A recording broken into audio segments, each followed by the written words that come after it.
नमस्कार, स्वागत है आपका द फोर्थ स्टेट यूट्यूब मंच पर। मेरा नाम है रविंद्र सिंह शोरान और हमारे साथ आप देख पा रहे हैं ब्रजेंद्र सिंह जी हैं।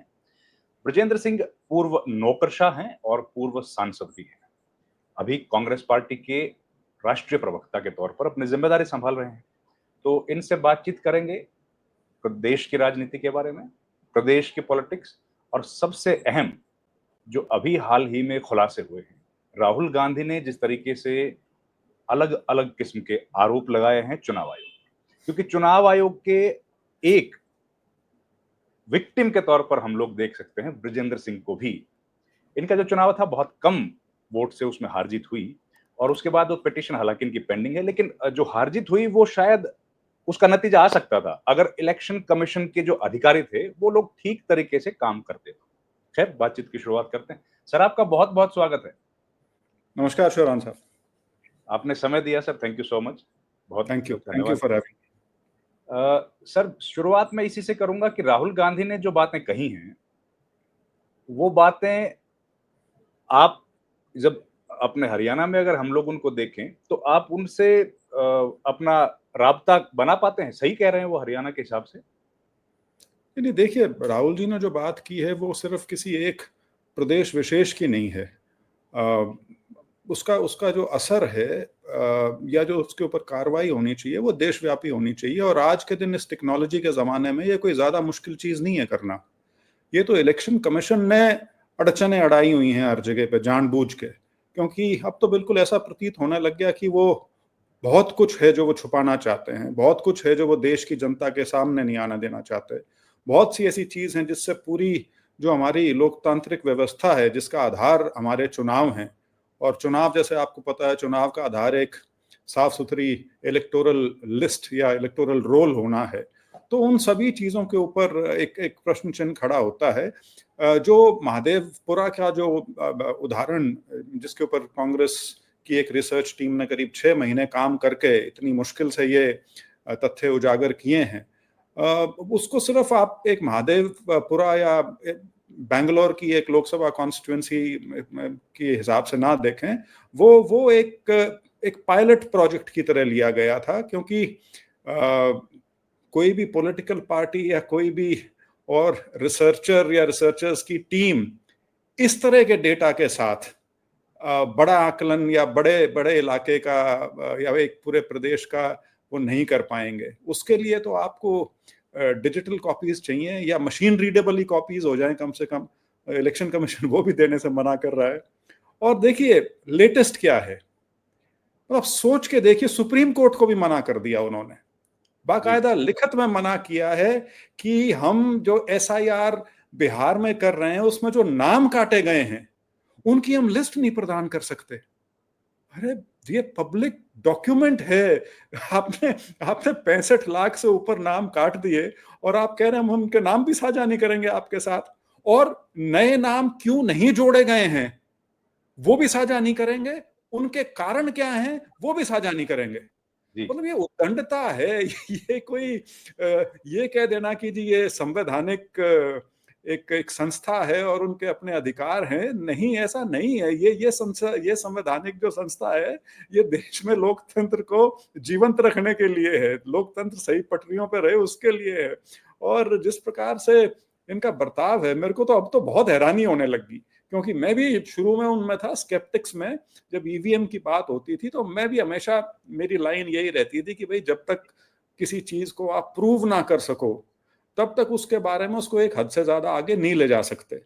लेकिन अब तो तथ्यों के सामने एक बात कही गई है और इलेक्शन कमीशन की तरफ से जवाब आ रहे हैं कि आप एफिडेविट दीजिए। तो इस तरह की जहां पे स्थिति बन जाए तो अब तो ये भी कहना पड़ेगा कि हाँ, हो सकता है हरियाणा के चुनाव में भी इस प्रकार की बहुत बड़े स्तर पर धांधलेबाजी हुई हो। अब मैं पुख्ता तो नहीं कह सकता, लेकिन कुछ लोगों ने मुझसे अपने इलाकों की वोटर लिस्ट शेयर की है जिसमें वो दिखा रहे हैं ये जो है ना, ये एड्रेस के आगे 0 लिखा हुआ है, हाउस नंबर। उस तरह के अनेकों कागज वोटर लिस्ट के मेरे पास किसी ने भेजे हैं कि जी ये देखो, ये तो यहाँ पे भी ये 0 एड्रेस हुआ है। और मुझे शायद ये लगता है कि ये ज्यादा व्यापकता इसकी मिलेगी आपको अर्बन एरियाज में। जहाँ पे शिफ्टिंग पॉपुलेशन है, मूविंग पॉपुलेशन है, पड़ोसी को ये नहीं पता कि उसके साथ में कौन रहता है, जहाँ पे इस प्रकार का मैनिपुलेशन करना शायद देहात से बहुत ज्यादा मैं कि कहने में अच्छा नहीं साउंड करता, लेकिन बहुत ज्यादा आसान है। देहात में फिर भी हर व्यक्ति अपने पड़ोसी को जानता है, अपने मोहल्ले वालों को जानता है, उसको बगड़ पता है, घर पता है। शहरों में कोई किसी को नहीं जानता, खासतौर पे जहाँ पे शिफ्टिंग पॉपुलेशन हो। तो ये सारी चीजें हैं। अब और देखिए रविंदर जी, सबसे बड़ी बात क्या है, मेरे ख्याल से बहुत लंबे समय के बाद, शायद 11 साल के बाद, हमारी देश की जनता अब सही मायने में सवाल पूछ रही है कि भाई हुआ क्या है, बता तो दीजिए, आप इसके ऊपर बिल्कुल ही पर्दा क्यों डाले हुए हैं। तो देखते हैं इसमें आगे क्या होगा। आपकी शुरुआती तकरीर से ये लग रहा है कि आप इससे कन्विंस्ड हैं कि जो राहुल गांधी ने इश्यूज रेज किए हैं, लेकिन मैं ये जानना चाहता हूं कि ये बज हरियाणा कांग्रेस क्यों क्रिएट नहीं कर रही है? हरियाणा में तो मैंने सुना नहीं किसी नेता ने इस पर कोई प्रेस कॉन्फ्रेंस, शायद भूपेंद्र हुड्डा का एक प्रेस कॉन्फ्रेंस आया था, उसके अलावा तो कोई बोल नहीं रहा है कुछ खास इस पर। नहीं देखिए, अब हरियाणा की तो असल में ना घूम फिर के समस्या वो आ जाती है कि आधिकारिक व्यक्ति कौन है। आधिकारिक व्यक्ति जो पार्टी के बिहाफ पे बोल सकें वो तो सिर्फ प्रदेश का जो संगठन स्तर पे जो लोग हैं वही हैं, जिला स्तर पे तो है ही नहीं। अब कौन आदमी जाके ये कहे कि मैं कांग्रेस को रिप्रेजेंट करता हूं और मैं आपको एड्रेस करना चाहता हूं इस इशू के ऊपर। तो शुक्र है अब एक वो प्रक्रिया खत्म हुई है और जल्दी जिला अध्यक्ष कांग्रेस के प्रदेश में नियुक्त हो जाएंगे। तो फिर एक चीज, जो एक मैसेज, एक संदेश जो आप कह रहे हैं, जो एक प्रदेश से भी आना चाहिए इस तरह के मुद्दे पे, और प्रदेश नहीं, प्रदेश के सभी जिलों से आनी चाहिए वो आवाज, हलकों से आनी चाहिए, ब्लॉक लेवल से आनी चाहिए। तो वो क्योंकि संगठन की एक कमी है अभी भी, वो जब तक ठीक नहीं होगा तब तक ये समस्या तो इसी तरह से बनी रहेगी। पर ये बड़ी समस्या नहीं है क्या सर? नहीं, बिल्कुल बड़ी समस्या है। इस समस्या के रहते आप पूरा जीता जिताया चुनाव खो बैठे हैं, तो इससे बड़ी समस्या और क्या होगी। मतलब आपके संगठन का अभाव और दूसरी तरफ एक ऐसी सरकार और एक ऐसा कमीशन जो बिल्कुल निर्लजता के साथ जो वोटर लिस्ट को और पूरे चुनाव को मैनिपुलेट करने पे तुले हुए हैं। लोकतंत्र के ऊपर जो इतना बड़ा कुठाराघात हो रहा है, तो दोनों चीजें मिलकर बड़ी घातक हैं ये। जी, चलिए, आप तो कांग्रेस का ही पक्ष ज़ाहिर रख सकते हैं, लेकिन मैं वैसे जानना चाह रहा हूँ आपका एक आम आदमी की तरह ओपिनियन, कि जो दूसरी पॉलिटिकल पार्टीज हैं, उन जिनके साथ ये दिक्कत नहीं है जो कांग्रेस के साथ है, चाहे वो आईएनएलडी है, जेजेपी है, आम आदमी पार्टी है, यही मुख्य पार्टियां हैं हरियाणा में। तो इनकी तरफ से तो मैंने एक बयान भी नहीं सुना कि इलेक्शन कमीशन ने गलत किया है या ये जो बातें हैं ये सही हो सकती है। देखिए, पहली चीज तो ये कि आपने कहा ये अन्य मुख्य पार्टियां हैं हरियाणा की, इनमें से कोई भी मुख्य नहीं है। इनका वोट प्रतिशत यदि आप देखेंगे तो मेरे ख्याल से इनकी रिकग्निशन पार्टी की कब तक रहेगी, मुझे इसके ऊपर भी शक है। और खास तौर पे वो पार्टी जो 4.5 साल तक सरकार में हिस्सा जिसका रहा पूरी तरह से, वो तो मेरे ख्याल से डी रिकग्नाइज, अगर कोई उसको पुश करे तो डी रिकग्निशन की स्टेज पे वो है। तो उनको मैं, इन तीनों का आपने जिक्र किया, मैं उनको अहम पार्टियां नहीं मानता। लेकिन दूसरी तरफ यदि आप देखें तो जिस प्रकार से पूरा इंडिया गठबंधन जो है सारी विपक्षी पार्टियों का राष्ट्रीय स्तर पे, वो जिस प्रकार से अब एकजुट होके इस मुद्दे पे आया है, वो वैसे एक मुद्दे पे तो आ गए थे एसआईआर के ऊपर भी, और उसके बाद जो अब ये खुलासा राहुल गांधी जी की प्रेस कॉन्फ्रेंस में किया गया है, उस प्रकार से जो एकजुटता नजर जो आई है, तो अब देखिए रविंद्र जी, माफी चाहूंगा, लेकिन ये जो आपने कहा ना कि प्रदेश से आवाज नहीं आ रही या विपक्षी दलों से आवाज नहीं आ रही, देखिए बहुत बड़ी जिम्मेवारी इसमें प्रेस को लेनी पड़ेगी। द हिंदू न्यूज़पेपर को छोड़ के किसी न्यूज़पेपर ने राहुल गांधी की प्रेस कॉन्फ्रेंस को बैनर हेडलाइन नहीं बनाया। वो शुक्र है कि छठे सातवें पेज पे आई है। देश का सबसे ज्यादा बिकने वाला जो हिंदी का अखबार है उसमें शायद छठे या 9वें पेज पे वो खबर डाली है। तो अब यदि आदमी अपना ओपिनियन टीवी देख के, ये जो राष्ट्रीय चैनल हैं इनको देख के और अखबारों को पढ़ के बनाएगा, तो उसको तो ये लगेगा कि कुछ घटना घटी ही नहीं है। वो तो शुक्र है हम सोशल मीडिया के जमाने में हैं और एक ऑल्टरनेट सोर्स है। मेरे को तो हैरानी इस चीज की भी थी, जब ये वीडियो कॉन्फ्रेंस लाइव जब चल रही थी, ज्यादातर राष्ट्रीय चैनल्स जो हैं उस पर ब्लैकआउट था, उसमें बीच बीच में कहीं 1-2 मिनट की दिखा दी या उस तरह से था। सिर्फ एक चैनल था, मैं किसी चैनल का नाम नहीं लेना चाहता, एक चैनल था जो पूरी लाइव दिखा रहा था। तो एक इतनी बड़ी घटना को यदि इतने हल्के में हम निपटाने का प्रयास कर सकते हैं, तो ये भी एक इंप्रेशन क्रिएट हो सकता है कि जितने लोगों को इसके बारे में बोलना चाहिए वो बोल नहीं रहे। तो मैं इसमें ये नहीं कि मैं कांग्रेस में हूं और कांग्रेस पार्टी का नेता होने के नाते आपको ये बात कह रहा हूं। ये आज से नहीं, ये बहुत समय से एक फीलिंग है जो मैंने ईमानदारी से कई साल हो गए न्यूज चैनल्स देखना करीब करीब छोड़ दिए, क्योंकि अब कुछ बचा नहीं उसमें। सिंदूर, ऑपरेशन सिंदूर के समय जो कवरेज की गई है, हमारे देश का जो नैरेटिव अंतरराष्ट्रीय स्तर पे जो धराशायी हुआ, उसका बहुत बड़ा कारण झूठ का पुलिंदा जो हमारा नेशनल मेन स्ट्रीम मीडिया जो लोगों को परोस रहा था, वो एक बहुत बड़ा कारण था कि आपकी किस बात को माने।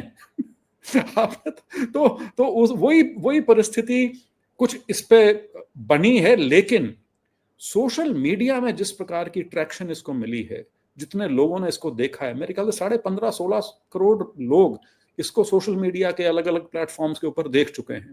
तो इतना कवरेज जहां मिला है, तो निश्चित तौर पे लोगों के अंदर एक जागरूकता या एक उत्सुकता, एक इस चीज को जानने की एक इच्छा है कि ये पूरा गोलमाल जो है ये है क्या।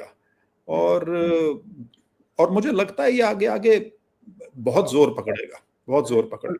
इस जो अभी की परिस्थितियां हैं, इनमें तो फिर कांग्रेस पार्टी इस मुद्दे को वैसे तो उठा नहीं पाएगी जैसे राहुल गांधी चाहते हैं। हरियाणा में बात कर रहा हूँ, वो चाहते हैं कि ये ब्लॉक लेवल पे जाए या डिस्ट्रिक्ट लेवल पे भी इसके बारे में बात हो।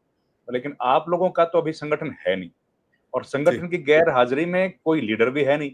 तो ऐसी स्थिति में फिर लोग कैसे भरोसा करेंगे?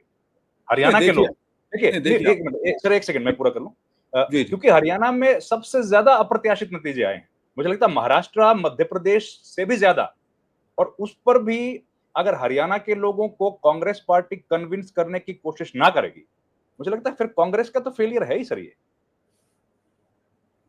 नहीं, मैं आपकी इस बात से सहमत हूं, मैंने इसका जवाब भी दे दिया। जब संगठन ही नहीं है तो आधिकारिक तौर पे बोले कौन।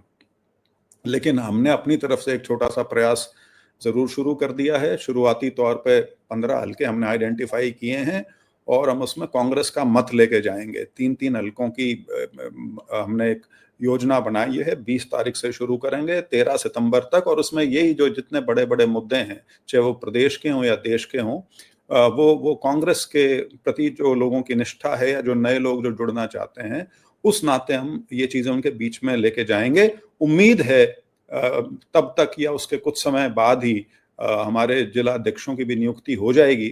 फिर एक ऑर्गेनाइजेशन का स्ट्रक्चर जो है वो खड़ा होना शुरू हो जाएगा।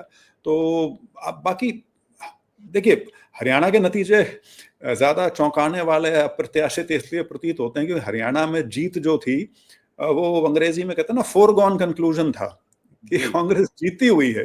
अन्यथा असली अप्रत्याशित नतीजा तो महाराष्ट्र का है। 288 में से या 248 कितनी सीट है वहां पे, 288 में से 230 या 35 सीट बीजेपी गठबंधन की हैं। आज तक महाराष्ट्र के इतिहास में इतनी सीट कभी किसी पार्टी की नहीं आई। एक वो प्रदेश जहां कांग्रेस का करीब 50 साल तक एक छत्र राज रहा है, उनकी कभी इतनी सीट नहीं आई। और अंतर, ये जो दोनों अलायंसेस थे, बीजेपी वाला और कांग्रेस वाला, दोनों में 14% वोट का अंतर है। तो मुझे लगता है वहां पे ये ज्यादा कर गए, कुछ बहुत ज्यादा कर गए। क्योंकि ये प्रश्न भी उठता है कि आप जब जिस प्रदेश में जीत जाते हैं वहां तो आप इस तरह की कोई बात नहीं कहते, तो इस तरह की बातें आती हैं। लेकिन देखिए, मैनिपुलेशन जब की जाती है तो उसमें इतनी समझदारी भी इनको रखनी पड़ती होगी कि यूं ना लगे कि सारा का सारा ही रिग कर दिया। तो क्लोज कॉन्स्टिट्यूएंसीज हुई या ऐसे प्रदेश हुए जहां पे परफॉर्मेंस अच्छा ना होने के बारे में शक हो, वहां पे 2-4 सीट का फर्क डाल सकें, उस तरह से आदमी शायद इसको करने की कोशिश करता है। हालांकि मेरा कहने का तो नहीं है, लेकिन उदाहरण के तौर पे आप यूपी को लीजिए। यूपी में मान्यता ये थी कि 80 में से 60 सीट तो कहीं गई नहीं, क्योंकि राम मंदिर का, अयोध्या का प्राण प्रतिष्ठान हो चुका था और ये लग रहा था कि 60 आएंगी, 70 आएंगी या 80 की 80 आएंगी। लोग अपने अपने आंकड़े दे रहे थे। तो शायद वहां इन्हें उम्मीद नहीं थी कि वहां पे झटका लग सकता है, तो शायद मैनिपुलेशन वहां ये करने के बारे में इन्होंने सोचा नहीं था। लेकिन लेकिन ये उल्टा आपका मध्य प्रदेश, महाराष्ट्र, अब बिहार का नंबर है, कर्नाटका, तो ये देखिए ये एक स्टेट तक सीमित नहीं है। ये भी बड़ी दिलचस्प चीज है कि अब प्रदेशों में अलग अलग तरह की चीजें सामने आनी शुरू हुई हैं। और जैसे जैसे हम चर्चा आगे करेंगे, ये जो एसआईआर का मुद्दा है, मतलब ये तो डे लाइट रॉबरी या डे लाइट डकैती, मतलब खुले में डकैती डालने वाला काम है। और सुप्रीम कोर्ट को यह कह देना कि जी हम नाम नहीं दे सकते जिनके वोट कटे हैं 65 लाख लोगों के, ना नए क्यों नहीं जुड़े हैं, उसके कारण क्या हैं, वो भी हम आपको नहीं दे सकते लिखित में। भाई गजब है, ऐसी संवैधानिक संस्था हमने तो आज तक ना देखी ना ऐसी सुनी। और विपक्ष यदि कुछ कहता है तो उनके ऊपर ऐसे टूट के पड़ते हैं जैसे उन्होंने पाप कर दिया हो कोई। और यही कारण है कि जब तथ्यों के साथ जब अब बात की गई है, क्योंकि उनका रवैया ऐसा रहा है कि अब उनको समझ में नहीं आ रहा कि जवाब क्या देना है। आपने यदि ध्यान दिया हो, पिछले 3 दिन से जब से प्रेस कॉन्फ्रेंस हुई है, एक एफिडेविट मांगने के अलावा इलेक्शन कमीशन को ऐसा लगता है जैसे सांप सूंघ गया हो। बिल्कुल, और कुछ उनका डंडा और झंडा सारा का सारा उनकी पेरेंट पार्टी ने उठा रखा है। बीजेपी के मंत्री और संतरी हैं जो उनके डिफेंस में आ रहे हैं। इलेक्शन कमीशन तो गायब हो गया।